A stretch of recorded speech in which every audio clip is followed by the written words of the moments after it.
Boa noite, igreja. Graça e paz sejam com todos vocês. Amém? É pela misericórdia e pela bondade do Senhor que estamos juntos aqui nessa semana, mais uma vez, podendo aprender e aprender mais da palavra do Senhor. Amém? É uma alegria para nós termos essa oportunidade de estudo em nosso ministério. E somos gratos ao Senhor, porque Ele tem nos mantido firmes, mesmo em tempos difíceis. Amém? Esse projeto tem perseverado. Glórias a Ti, meu Deus. Vamos orar? Senhor Jesus, nós te agradecemos por esta noite, por este dia. Te agradecemos por este tempo. Senhor, nós te pedimos, seja conosco, guie o nosso falar, o nosso pensar, o nosso agir, guie o nosso sentir também. Seja conosco em todas as coisas, Pai. Às vezes somos tão cheios de informações, tão cheios de situações, mas que em meio a tudo isso, Pai, nós não nos permitamos ser distraídos. Que o nosso foco, que o nosso olhar esteja sempre em Cristo, nos teus desígnios, nos teus ensinamentos e principalmente na tua vontade. Pai, fala conosco nessa noite. Abençoa a mim e a todos os meus irmãos que estão participando desse estudo, Pai. Seja no momento da transmissão, seja depois, Pai. Mas eu te peço, ensina-nos. Guia-nos, Senhor, fortalecei-nos, aumenta a nossa fé. Assim eu oro, Pai, crendo e agradecendo no nome de Jesus. Amém. Vamos lá? Meus irmãos, hoje nós vamos aqui dar continuidade ao estudo e nós vamos estudar o capítulo 4, tá? Como eu falei para os irmãos, até mais ou menos o capítulo 5 dele. Algumas coisas estavam acontecendo, os falsos apóstolos, os falsos mestres estavam ali infiltrados na igreja de Corinto. Isso vinha trazendo uma série de transtornos, tanto na formação cristã daquele povo, daquela igreja, como também estava trazendo dúvidas acerca do ministério de Paulo. Então eles levantavam algumas questões e Paulo está gastando tempo ali, desde do capítulo 1, está gastando tempo em de Cristo. Lá no primeiro versículo nós vemos ele falando, Paulo, apóstolo de Cristo pela vontade de Deus. Então ele usa alguns argumentos bem plausíveis, irmãos. Nós vemos que não é o homem escrevendo, é o Espírito Santo falando por meio dele, trazendo ali respostas para aquele povo. Amém? Hoje nós vamos do versículo 1 até o versículo 15. Tá certo? Porque ali os 3 últimos versículos, eles entram um pouco no tema do capítulo 5, então eu vou preferir juntar tudo. Tá bem? Então, eu vou ler aqui o capítulo 4, do versículo 1 até o 15, e depois nós viemos estudando parte a parte.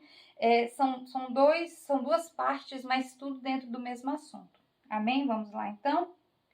O apóstolo é fiel ao ministério. Essa parte aqui vai do versículo 1 até o versículo 6. Portanto, tendo esse ministério pela misericórdia que nos foi outorgada, não desanimamos.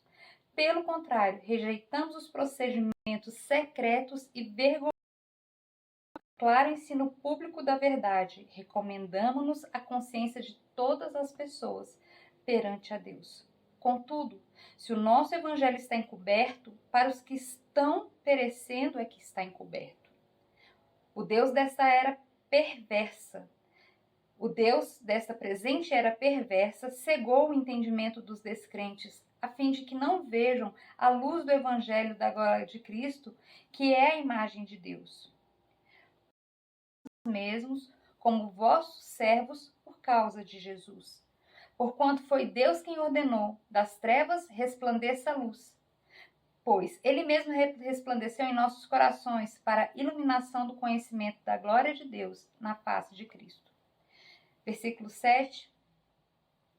Temos, porém, esse tesouro em vasos de barro, para demonstrar que este poder, que a tudo excede, provém de Deus e não de nós mesmos.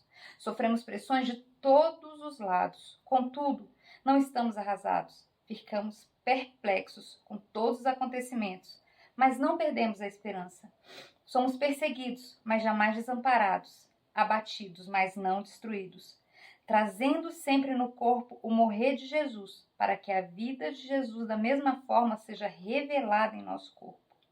Pois nós que estamos vivos somos cotidianamente entregues à morte por amor a Jesus, para que a sua vida também se manifeste em nosso corpo mortal. De maneira que em vós opera a morte, entretanto, em vós a vida. Assim está escrito: cri, Por isso declarei.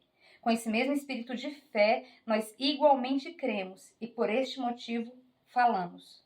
Temos certeza de que aquele que ressuscitou o Senhor Jesus dentre os mortos, da mesma forma nos ressuscitará com ele e nos apresentará convosco. Tudo isso é para o vosso benefício, para que a graça, que está alcançando mais e mais pessoas, faça transbordar as muitas ações de graças para a glória de Deus. Amém?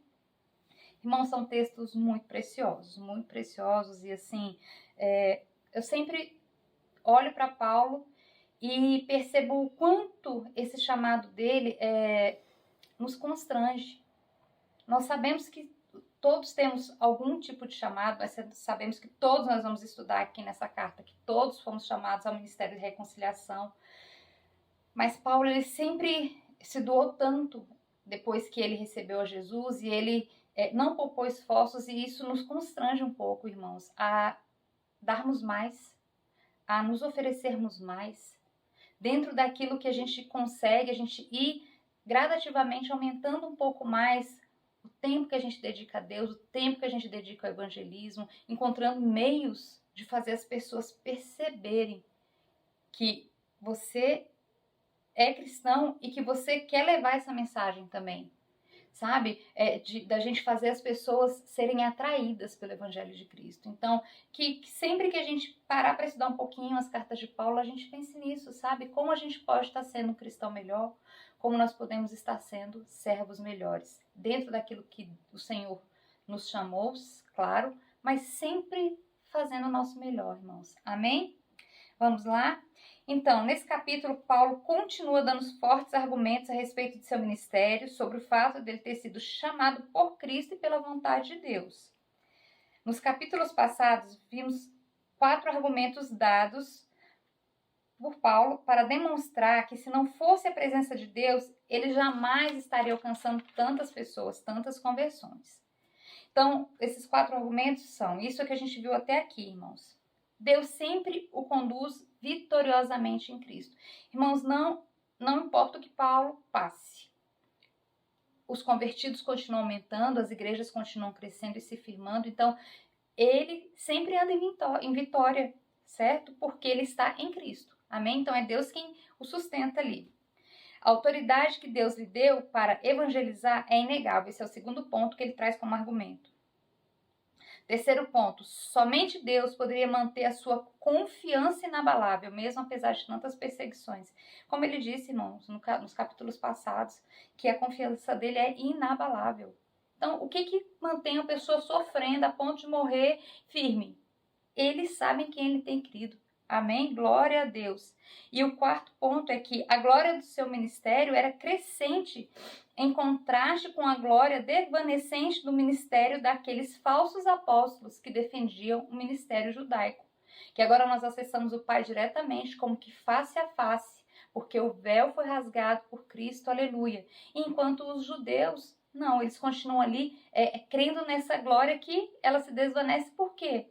Porque a antiga aliança se cumpriu, irmãos, o Messias chegou. Aquelas promessas todas se cumpriram em Jesus e eles continuam se atendo ali ao que estava por vir, quando na verdade Jesus, o Messias, já tinha chegado.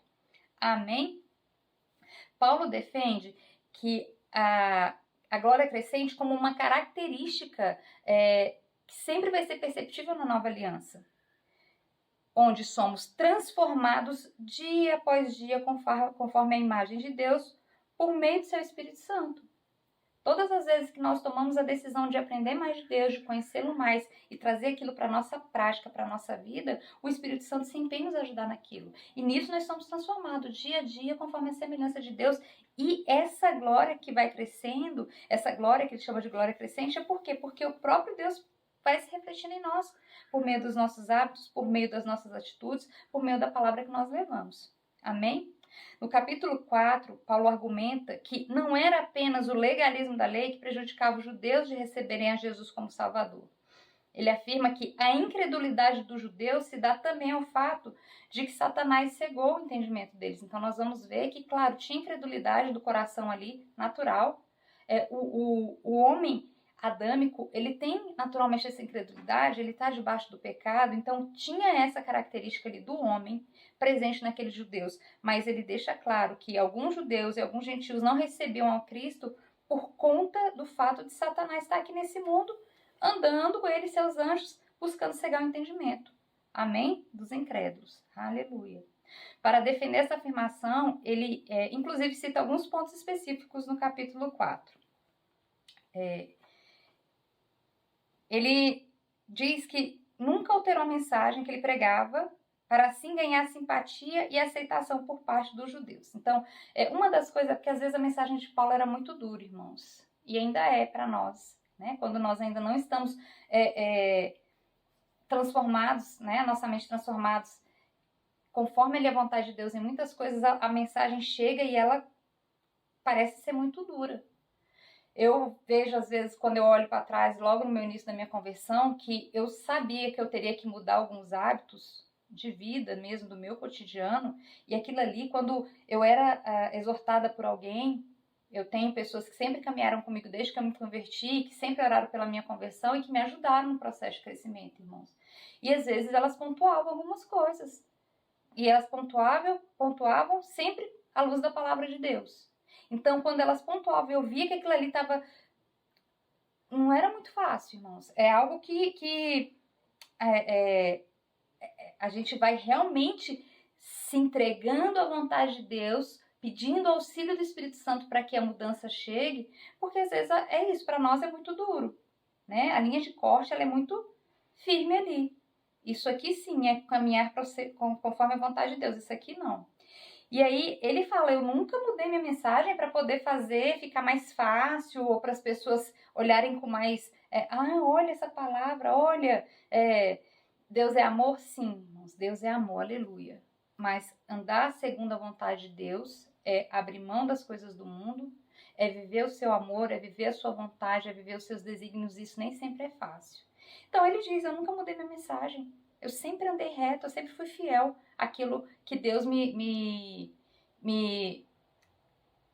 pediu e ao que Jesus me ensinou. Amém? Então vamos ler aqui esses versículos 1 e 2.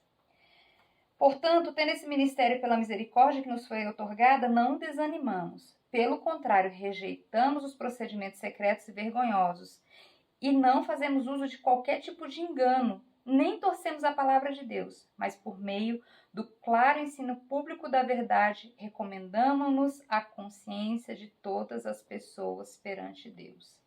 Irmãos, o ministério dele foi dado pela misericórdia de Deus. Paulo perseguiu a igreja de Cristo e matou muitos cristãos. E Cristo se revelou a ele. E ele o recebeu, e ele se converteu. E ele não apenas recebeu a salvação, ele não apenas recebeu esse brilho que fez com que ele se libertasse dessas trevas, irmãos, mas ele também recebeu o chamado do apostolado. Do largue tudo, tome a sua cruz e siga-me. Amém, irmãos? Então, somente a misericórdia de Deus podia transformar um pecador, um perseguidor tão severo em um instrumento de conversão de muitos ao cristianismo, irmãos. Porque foram muitos e ainda até hoje, essa palavra escrita por Paulo, segundo a vontade de Deus, muda, transforma vidas, como tem transformado as nossas vidas. Então, por isso ele não desanimava, porque a graça de Deus havia sido sobre ele. Ele olhava para a vida dele, para o que ele tinha sido, para o que ele tinha passado, e ele via onde ele tinha conseguido chegar, irmãos. Ele mesmo dizia, não, eu preciso ser fiel a essa palavra, porque não é pelo que eu falo, nem pelo que eu faço, é pelo poder de Deus. Então, se a misericórdia de Deus foi comigo, a misericórdia de Deus será com muitos também, ainda que essa palavra pareça muito dura. Aleluia. E aí no versículo 2, ele alega que mesmo apesar de tanta pressão, ele jamais cederia às pressões do mundo. Ele jamais cederia às pressões de manipular a palavra que lhe foi confiada. Ele rejeitou procedimentos secretos e vergonhosos que outros usavam como artifício para obter sucesso no ministério. Então, esses falsos apóstolos muitas vezes manipulavam a palavra, irmãos, tornavam ela mais agradável, assim, né? Vamos usar esse termo mais palatável, para que as pessoas se sentissem atraídas e, na verdade, eles estavam usando de engano. Então, aqui, na palavra, ele diz que ele rejeitou esses procedimentos secretos e enganosos. Ele não usou de má fé ou qualquer engano e nem adulterava, quer dizer, ele nem torcia a palavra de Deus. Independente de agradar ou não, Paulo se esforçava, irmãos, em ser diligente, em pregar o puro evangelho, que seria o único caminho para a salvação. Aqui nessa parte B desse versículo 2, onde ele fala assim, mas por meio do claro ensino público da verdade, recomendamos-nos a consciência de todas as pessoas perante Deus, ele está dizendo assim, ó, julguem vocês perante Deus se eu tenho buscado trazer algum engano, algum evangelho enganoso para vocês, ou se eu tenho usado de quaisquer artifícios para atrair mais pessoas, ou para convencer da salvação. E aí, quando ele fala assim, sabe, é que ele chama assim, vejam perante Deus mesmo. Façam uma revisão de consciência aí, vejam se eu tenho usado esses artifícios enganosos. Ele está lembrando, irmãos, que ele passou um tempo com esse pessoal aí, ele passou entre 1 ano e meio a 3 anos, quando ele fundou a igreja, as pessoas conheceram Paulo de perto. Ele falou, olha, recordem-se aí do que a gente viveu, façam um exame de consciência, se em algum momento eu usei desses artifícios enganosos com vocês. Amém, irmãos? Ele clama mesmo assim, ele sabe, olha aí, vão lá, conversem com Deus, façam um exame de consciência, vejam aí se eu não tenho entregado para vocês uma palavra pura, uma palavra fiel àquilo que Deus tem me dado. Aleluia. Paulo sempre buscou ser íntegro, transparente, claro e fiel em todas as suas ações, irmãos. Seja ali perante o povo, perante os gentios, perante os judeus, seja perante Deus. Amém? Aleluia. Versículo 3. Contudo, se o nosso evangelho está encoberto, para os que estão perecendo é que está encoberto. Paulo diz que se de alguma forma o evangelho é pregado e mesmo assim ele permanece encoberto, se a pessoa não recebe, é para alguns que está encoberto. Amém? Para os que estão se perdendo, para aqueles que são os filhos da perdição, como ele fala na carta aos Romanos. Então, alguns não recebem, alguns ele leva a palavra e eles não recebem. Então ele fala, olha, se esse evangelho continua encoberto, não é porque eu preguei uma mensagem errada ou porque eu usei de engano, não. Ele está encoberto para aqueles que não querem receber. É para os filhos da perdição, para aqueles que estão se perdendo. Alguns não receberão a revelação de Cristo, mesmo tendo ouvido uma palavra fiel. E muitas vezes a culpa desse coração fechado, irmãos, é a incredulidade. Amém? Então a gente precisa entender que o livre-arbítrio, ele dá esse direito às pessoas de receberem a mensagem, mas não receberem a Jesus como Senhor e Salvador. De repente, pelas experiências que tiveram, pelas coisas que viram ou que ouviram, às vezes até doutrinas falsas mesmo, enganosas, e aí o coração se fechou. Mas a gente precisa considerar que um dos motivos, muitas vezes, das pessoas não receberem é a incredulidade. Amém? Versículos 4 e 5. O Deus dessa presente era perversa, cegou o entendimento dos descrentes, a fim de que não vejam a luz do Evangelho da glória de Cristo, que é a imagem de Deus.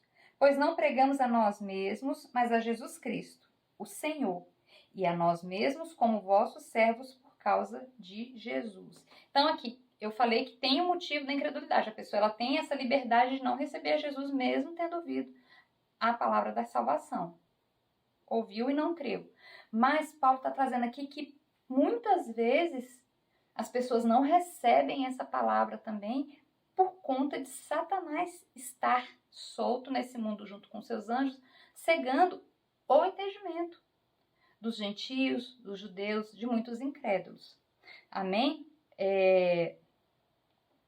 A gente precisa lembrar que Satanás está nesse mundo para desvirtuar a obra de Deus, irmãos. É isso que ele está aqui para isso. Amém? Para desvirtuar a obra de Deus. Então, nesse processo, ele quer atingir mesmo seres humanos. Ele quer mesmo que fiquem perdidos, entendeu? Que não confirmem sua salvação. Ele caça todos aqueles ali que foram feitos à imagem e semelhança de Deus, para que não recebam o galardão da vitória, para que não recebam a mensagem de Cristo, para que essa mensagem não caia nos corações e para que não sejam salvos. Amém? Os seres malignos buscam cegar, iludir e enganar os seres humanos. E eles têm autoridade para atuar sobre a vida dos incrédulos, têm poder sobre a vida deles para fazer o mal, ainda que disfarçadas de bem. Falsas doutrinas, falsas religiões, falsas promessas também são utilizadas por Satanás para cegar o entendimento dos incrédulos. Então, irmãos, tem duas coisas que eu quero pontuar aqui. Primeiro, que muitas vezes, quando se passa por adversidades na família, no casamento, nas finanças, nos relacionamentos, na saúde, irmãos, às vezes são tantas coisas difíceis e ruins que se passam e tudo é atribuído a Satanás. Nós precisamos compreender que muitas vezes tem a permissão de Deus para que algumas coisas aconteçam nas nossas vidas.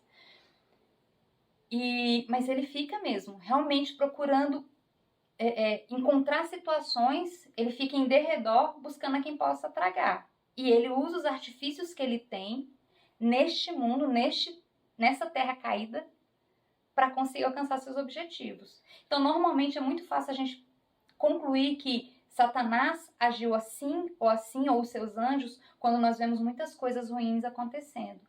Mas, irmãos, quando Paulo pontua a respeito de cegar o entendimento, nós precisamos considerar também que tem pessoas com vidas muito ajustadas, pessoas que estão bem de saúde, pessoas que estão bem nas suas finanças, pessoas que estão bem estabelecidas ali profissionalmente, em suas famílias, e que não receberam a Jesus e não confessaram a Jesus como Salvador. E Satanás também, ele tem esse poder, essa autoridade para manter essa vida tão boazinha, essa vida tão ajustadinha, de forma que essas pessoas nunca sintam a necessidade de reconhecer a Jesus como Senhor e Salvador.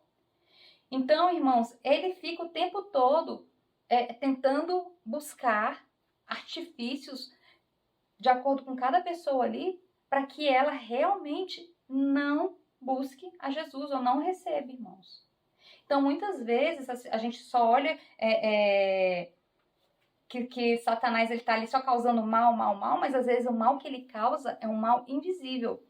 E às vezes os irmãos podem pensar, é isso mesmo? Mas se a gente lembrar ali de quando Jesus foi tentado no deserto, o que Satanás falou para Jesus, irmãos? Ele falou, tudo te darei se prostrado me adorares. Ele ofereceu os reinos a Jesus, irmãos. Se ele recebesse Satanás como Senhor. Então, se ele ofereceu os reinos, tudo te darei se prostrado me adorares. Irmãos, é muito forte. Amém? Às vezes as pessoas estão idolatrando ídolos e não sabem. Estão vivendo aquela vidinha regular ali, tem um vazio que elas não sabem o que é. Não sabem. Mas estão ali vivendo as vidas tranquilas, numa aparente paz, que está levando para a perdição, que está levando para o inferno. Amém, irmãos? Então, por que é tão importante a gente pregar a palavra mesmo? Para que os enganos caiam, para que esses entendimentos cegados possam receber luz, irmãos. Por isso que é tão importante que a gente realmente não perca a oportunidade de falar da palavra de Deus. Amém? Essa questão das falsas doutrinas, irmãos, tem algumas igrejas que confessam Jesus como Filho de Deus, mas que não andam conforme a palavra, não recebem Jesus como Salvador, por exemplo. São tantas falsas doutrinas que estão espalhadas por aí, eu não vou citar igrejas, não vou citar seitas, irmãos. Deus conhece todas as coisas e nós estamos recebendo a palavra para que nós tenhamos clareza desse discernimento mediante a ação do Espírito Santo em nós. Mas tem muitas doutrinas falsas pregadas por aí em muitas religiões que estão levando as pessoas para o abismo, que estão levando as pessoas para a perdição. Por quê? Porque são doutrinas que não recebem Jesus como Senhor, único Senhor e único Salvador, irmãos. Então as pessoas às vezes se perdem no meio dessas coisas, porque falam o nome de Jesus, está tudo certo, irmãos, não. Ainda existem falsos apóstolos, amém? Ainda existem falsos mestres, que o Senhor nos dê clareza, nos dê discernimento, nos dê entendimento para que nós possamos sempre sermos ensinados pelo Espírito Santo em todas as coisas, e que quando algo arranhar, irmãos, o Espírito Santo mostre, não é por aqui. Não é por aqui, é por ali. Amém? Aleluia. Há muitas coisas que podem distrair o homem, mudando o foco da religião, subvertendo a mensagem de Cristo. Nessas situações, Satanás e seus anjos encontram espaço para roubar, para matar e destruir. mudando não apenas o foco, mas também a mente das pessoas. Irmãos, quando a gente fala de Satanás roubando, matando e destruindo, é literalmente, mas também é esse agir silencioso,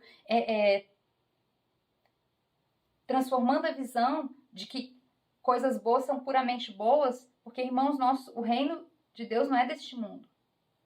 Então, nem sempre a pessoa que tem uma vida muito boa estabelecida aqui, ela está salva, irmãos. E com essas pessoas, Satanás não vai mexer, não. Com essas pessoas não vai entrar enfermidade, com essas pessoas não vai ter... Se ele puder evitar que entre enfermidade, que entre perda, que entre situações que levem a pessoa a buscar a mão de Deus sobre a vida delas, ele vai fazer de tudo para cegar. Então é bom que a gente traga aí uma luz sobre essa reflexão que Paulo está trazendo sobre as nossas vidas hoje, porque nós precisamos pregar a todos, irmãos, sem distinção. Amém? Se não confessa Jesus como Salvador, esse é alvo da nossa pregação. Amém? Aleluia. Precisamos lembrar que qual que é ali o desejo de Satanás? É que as pessoas não vejam a luz do Evangelho, que não vejam a glória de Cristo. Isso acontece não só com gentios, mas também com judeus. Por quê? Porque quando as pessoas têm acesso a essa luz, elas conseguem perceber em Cristo a imagem de Deus. Amém? Aqui no versículo 4, na parte B, fala sobre isso, ó. Vou ler o versículo todo novamente. O Deus dessa presente era perversa segundo o entendimento dos descrentes. Com propósito, a fim de que não veja a luz do evangelho da glória de Cristo, que é a imagem de Deus. É isso, cegar para compreensão da grandeza que é a revelação de Cristo. Amém? Versículo 5. Pois não pregamos a nós mesmos, mas a Jesus Cristo Senhor, e a nós mesmos como vossos servos por causa de Jesus. Paulo diz que somente Deus pode quebrar as cadeias demoníacas, somente Deus pode reverter o quadro de escuridão e de trevas. Então, assim, o que ele está dizendo com muita clareza aqui? Que o centro da sua pregação é Cristo. Que ele recomenda, quando ele se recomenda ou recomenda algum discípulo, ele se recomenda como servo.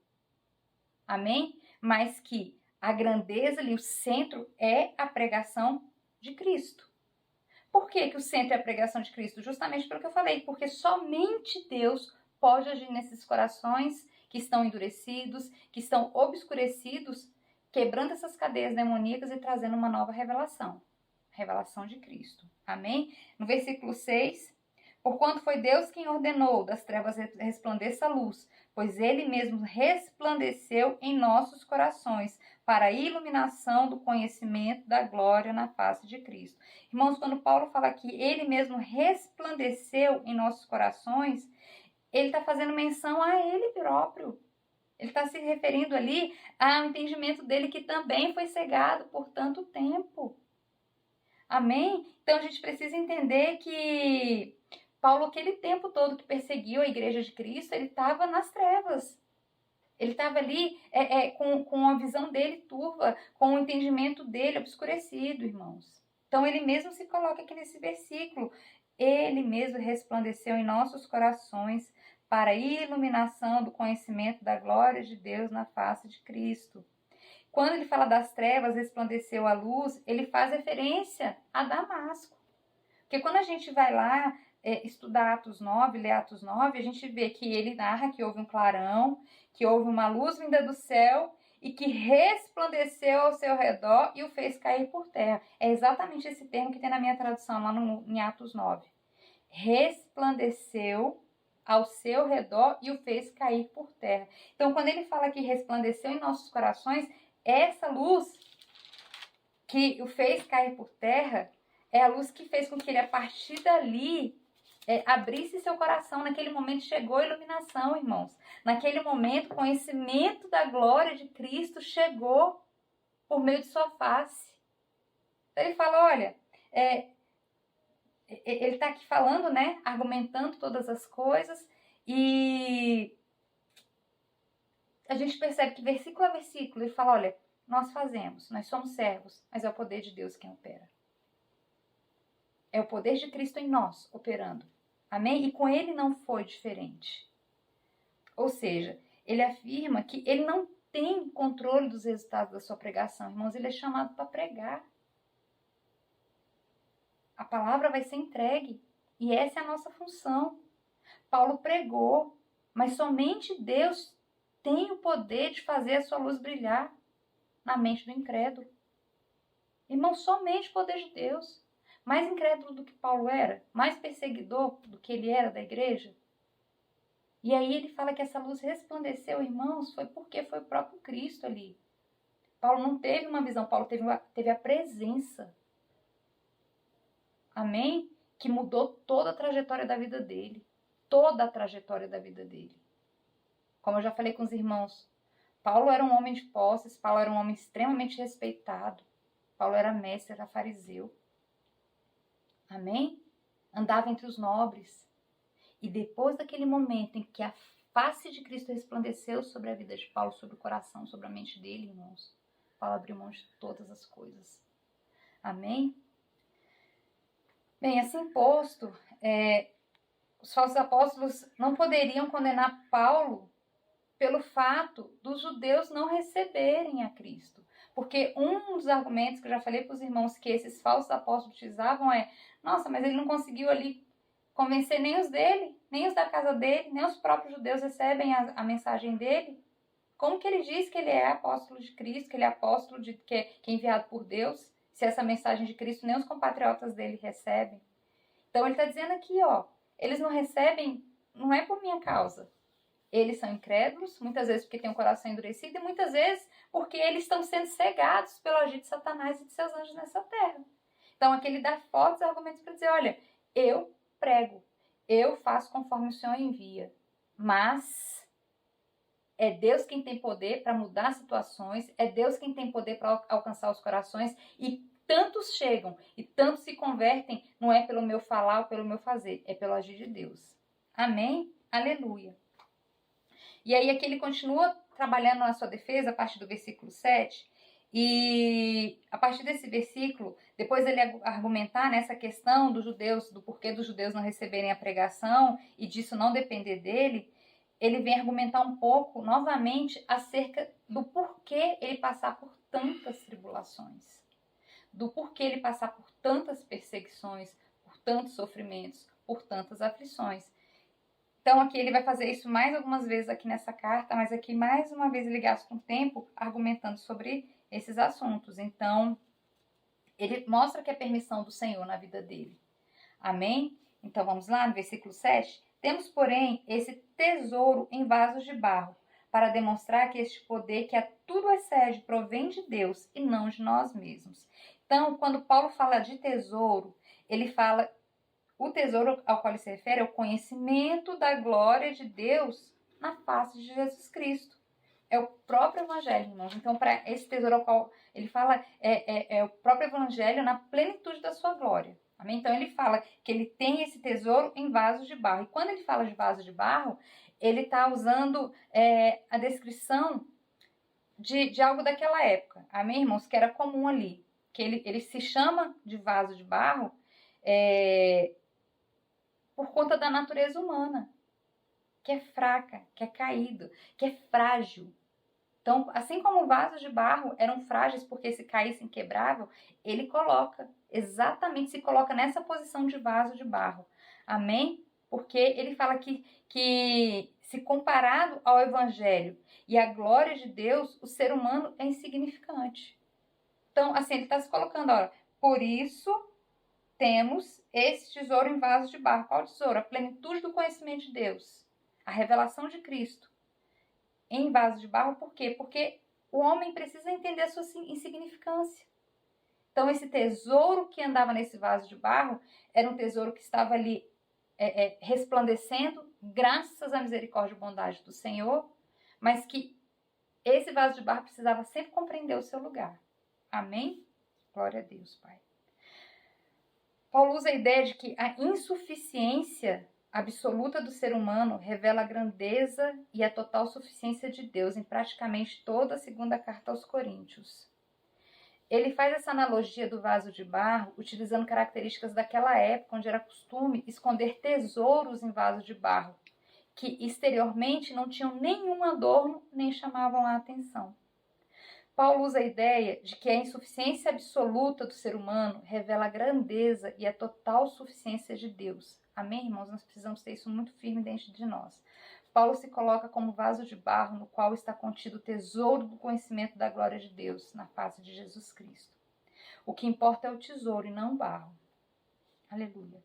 O valor do vaso comparado com o tesouro é insignificante. Naquela época, os vasos eram quebrados para que os tesouros fossem retirados. Paulo compara a quebra dos vasos aos sofrimentos, tribulações, perseguições. Então, ele fala, olha, cada vez que eu sou quebrado, cada vez que eu sou amassado, cada vez... Irmãos, o que acontece é que a glória de Deus se amplifica. Cada vez que eu me diminuo, o poder de Deus se aperfeiçoa em mim. E, irmãos, isso acontecia com Paulo por questões muito específicas. Nós precisamos entender que, e aí a gente precisa olhar um pouquinho para quem Paulo era antes da conversão. Paulo era um homem arrogante, um homem egoísta, um homem cheio de si, um homem que achava que estava sempre certo. Irmãos, essas características humanas, elas não mudam da noite para o dia. Sabe, tem características de personalidade, de caráter que nos acompanham desde pequenos, até muitas vezes por conta da nossa formação, que é algo que a gente apresenta diante de Deus e vai se transformando dia após dia. Não é assim, irmãos. Às vezes leva anos para a gente conseguir mudar um hábito ou uma atitude que não agrada a Deus. Por quê? Porque a gente tem esse duelo do homem, da mente, da razão com o Espírito. Nós recebemos o Espírito Santo e recebemos um Espírito pronto, irmãos. Mas a nossa mente, ela ainda está sendo transformada. Amém? Então, Paulo deixa isso muito claro e é importante a gente considerar que o ministério de Paulo teve essas características. Por quê? Porque Deus conhecia Paulo a fundo e sabia que Paulo precisava ser lembrado constantemente de quem ele era em Cristo. Ele era apenas um vaso de barro. Aleluia. Nossa fragilidade demonstra claramente que este poder que a tudo excede provém de Deus e não de nós, como está aqui na parte B do versículo 7. É exatamente isso. Temos, porém, esse tesouro em vaso de barro para demonstrar que este poder que a tudo excede provém de Deus e não de nós mesmos. Aleluia. Versículos 8 e 9. Sofremos pressões de todos os lados, contudo não estamos arrasados. Ficamos perplexos com os acontecimentos, mas não perdemos a esperança. Somos perseguidos, mas jamais desamparados. Abatidos, mas não destruídos. Paulo era apenas um instrumento, ele era um mensageiro da palavra de Deus.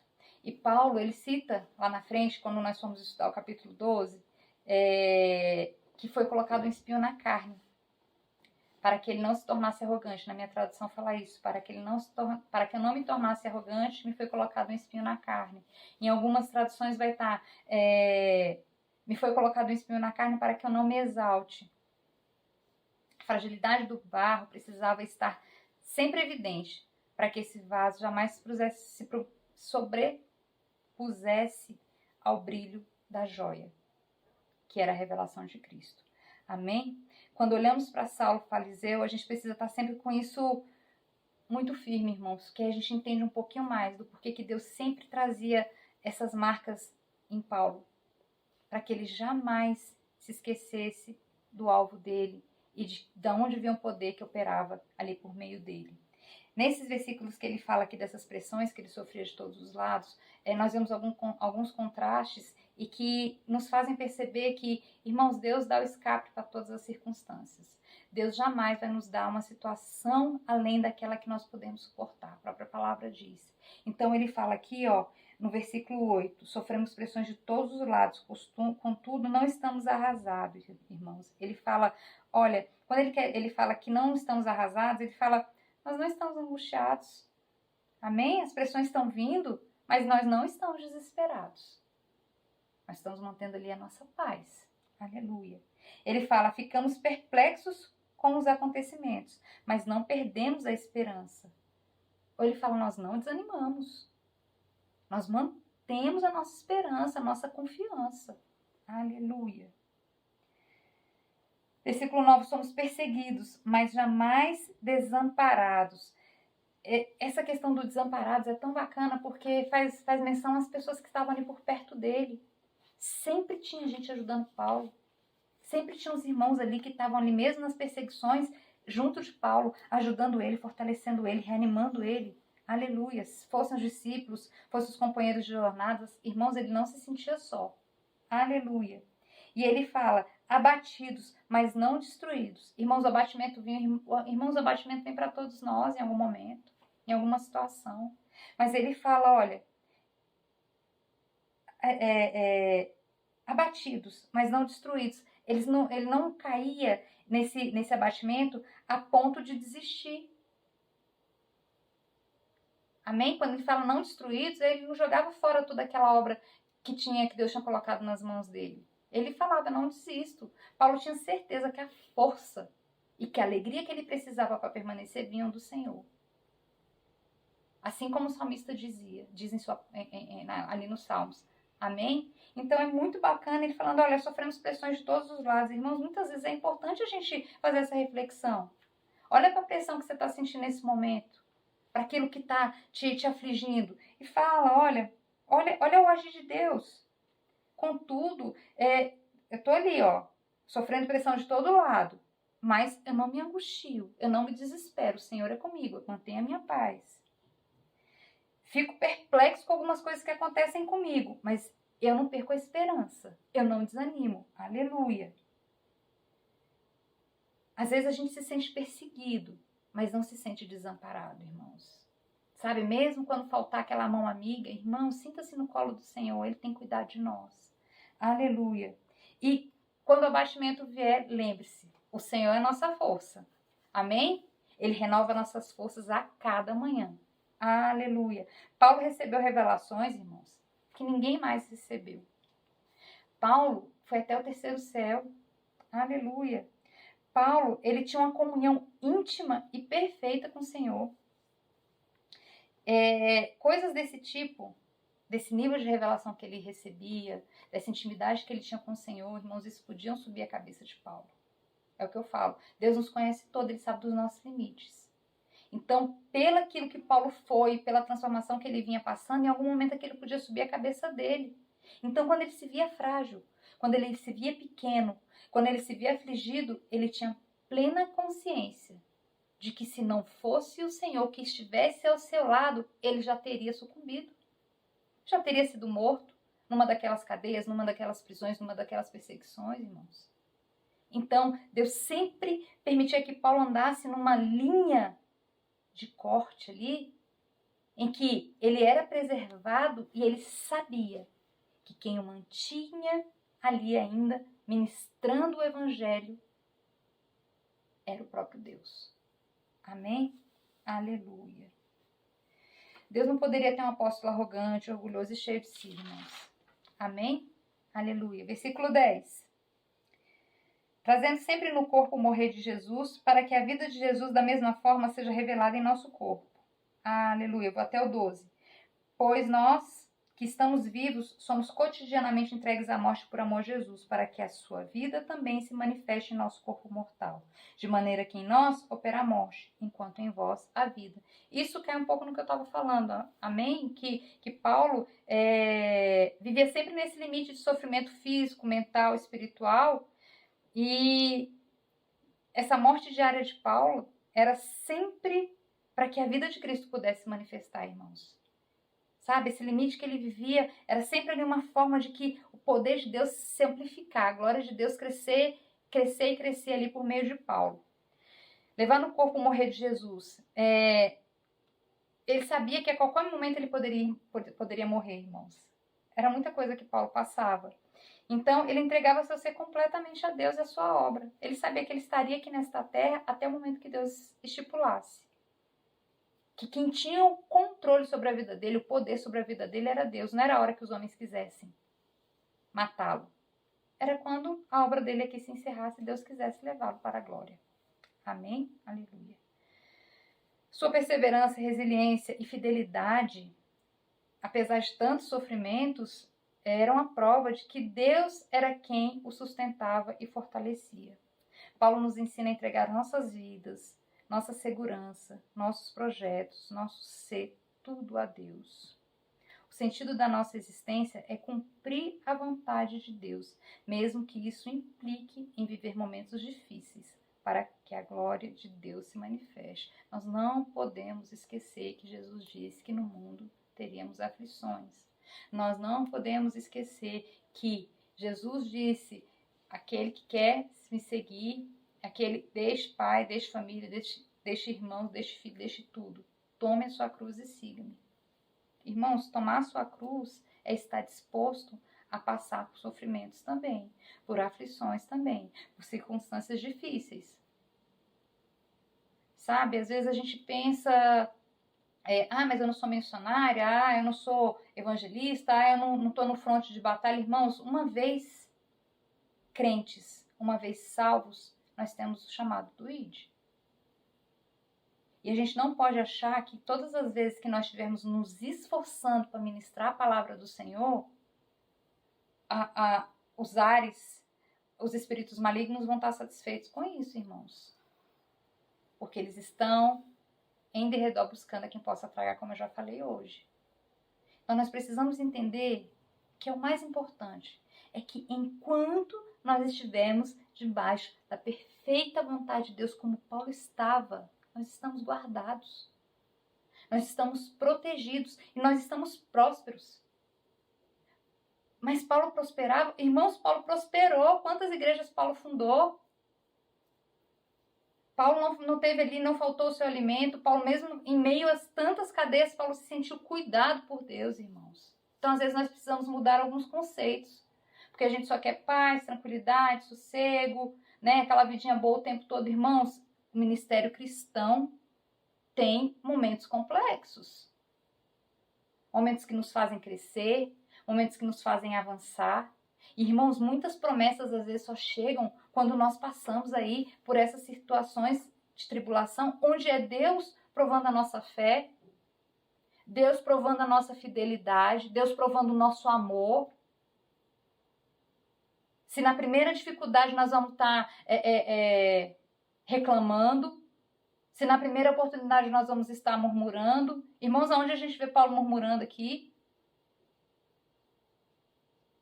E, irmãos, podem ter certeza que Paulo é um amigo de Deus.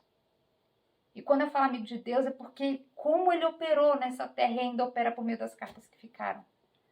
Porque Deus nos permitiu que essas cartas chegassem porque era a sua boa, perfeita e agradável vontade. Mas isso tudo aconteceu porque um homem disse sim. A desistir de si para que a vontade de Deus se cumprisse. Sabe, irmãos, esse capítulo 4, ele mexe muito com a gente nesses termos, essa carta, de certa forma. Porque aqui no Brasil a gente vive uma tranquilidade, uma aparente tranquilidade. A gente não tem dificuldade de falar da palavra, mas mesmo não tendo dificuldade, não sendo perseguidos, irmãos, muitas vezes a gente se cala. Ah, irmã, não estou preparada para falar, então se prepare, meu irmão. Peça ousadia e intrepidez da parte do Senhor, para naquilo que você já consegue, você jamais se negar a se posicionar como filho de Deus, a se posicionar enquanto cristão. Irmãos, são muitas tentações todos os dias que aparecem, para que se conte uma mentira, para que se esconda atrás de alguma situação. E às vezes aquilo que a gente está fazendo está sendo visto por muitos, às vezes você é o evangelho que vai ser lido. Então que a gente não perca a oportunidade de levar a palavra do Senhor, irmão. Seja com a Bíblia na mão, empunhada, indo lá. Seja ela aqui, ó, gravada em nossos corações, nas nossas mentes, saindo pela nossa boca. Seja com as nossas atitudes cotidianas. Amém? Aleluia. Versículos 13 a 15. Aleluia. Assim está escrito: criei, por isso declarei. Com esse mesmo espírito de fé, nós igualmente cremos. E por esse motivo falamos. Temos certeza de que aquele que ressuscitou o Senhor Jesus dentre os mortos, da mesma forma nos ressuscitará com ele e nos apresentará convosco. Tudo isso é para o vosso benefício, para que a graça, que está alcançando mais e mais pessoas, faça transbordar as muitas ações de graças, para a glória de Deus. Aleluia, Pai. A razão pela qual eu falo, pela qual eu permaneço, é porque eu criei. Paulo está dizendo isso, irmãos.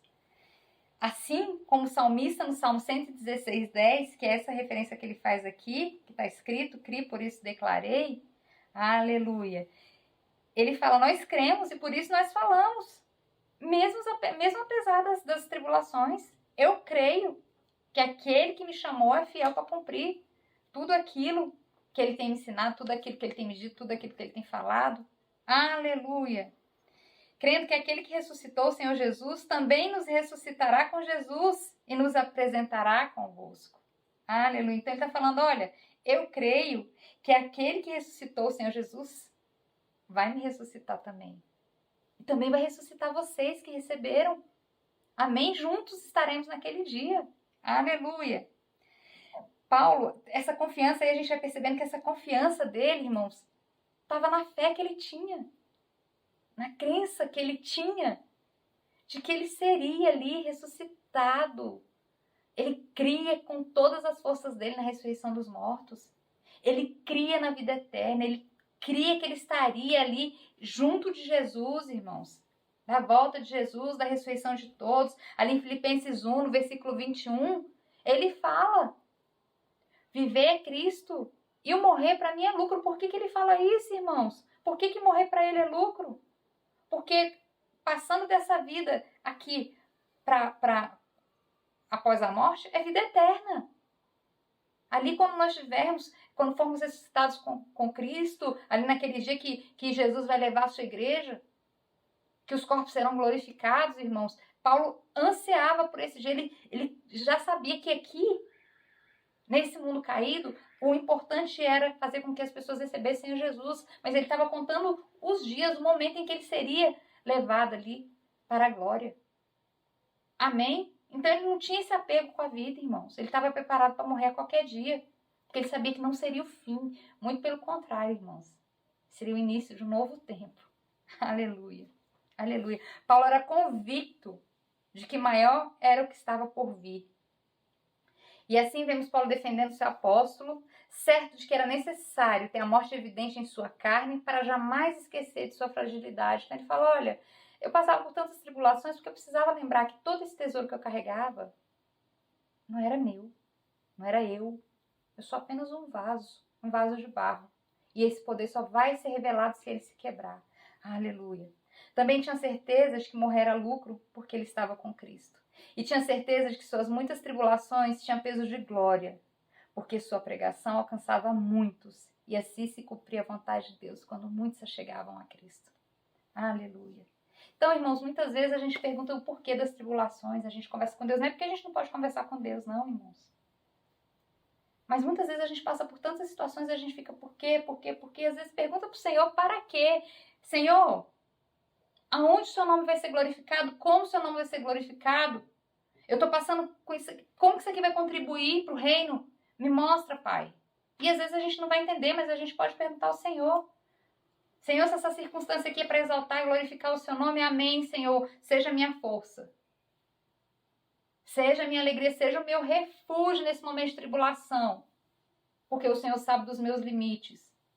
Amém? Então, irmãos, muitas vezes, por quê? Porque não para quê? Se é para que o seu nome seja glorificado, Senhor, só me coloca ali, ó. No momento, no lugar, na hora certa, do jeito que o Senhor espera que seja. Porque muitas vezes os olhos não compreendem a grandeza do todo que Deus vê. De tudo que ele pensou, de tudo que ele planejou, porque ele já viu o futuro, irmãos.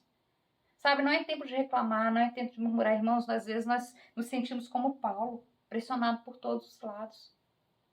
Mas nós precisamos perceber a mão do Senhor, cuidando de nós, nos apoiando, nos sustentando e nos fazendo avançar.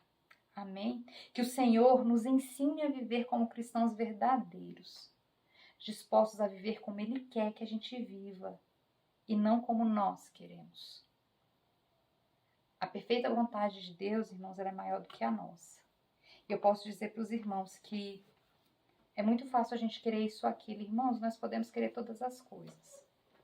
Mas eu vou dizer para os irmãos que nós só somos verdadeiramente felizes quando o nosso querer coincidir com o querer de Deus. A nossa oração precisa ser, Senhor, eu gostaria de ter isso, de fazer isso, de ser isto. Mas, Senhor, quando a minha vontade não coincidir com a tua, que a tua prevaleça em minha vida. Amém, meus irmãos? É muita grandeza da palavra. Amém? Pai querido, que o Senhor continue falando aos nossos corações. Pai, às vezes não é fácil entender algumas circunstâncias, Senhor, e às vezes não é fácil compreender a palavra, porque às vezes ela parece dura. Mas, Senhor, por trás dessa palavra dura tem tanto amor, tem tanto cuidado, tem tanto desejo do Senhor de que nós voltemos para casa, para que possamos estar reunidos naquele grande dia juntos novamente, vendo a tua glória de perto, Senhor. Aleluia. Pai, ajuda-nos. Assim como Paulo, Pai, que as coisas desse mundo não sejam prioridade, Senhor, mas que sim, a nossa salvação, a nossa vida eterna e a dos nossos irmãos, Pai, sejam mais importantes no nosso viver, no nosso agir, no nosso sentir, no nosso falar. Pai, às vezes posso estar pedindo muito pela nossa pequenez, pela nossa fragilidade, mas assim como Paulo, que a cada dia chega a consciência de que somos apenas vasos de barro e que é o teu poder que opera em nós, que é o teu poder que transforma, que é o teu poder que nos conduz, que é o teu poder, Pai, que confirma aquilo para o qual fomos chamados. Senhor, entregamos as nossas vidas nessa noite, entregamos esse estudo, Pai. Continua falando às nossas mentes, continua falando aos nossos corações, abençoa a vida dos meus irmãos, Senhor. Deles uma noite de paz e uma semana abençoada, em nome de Jesus. Esteja em paz, meus irmãos, boa noite.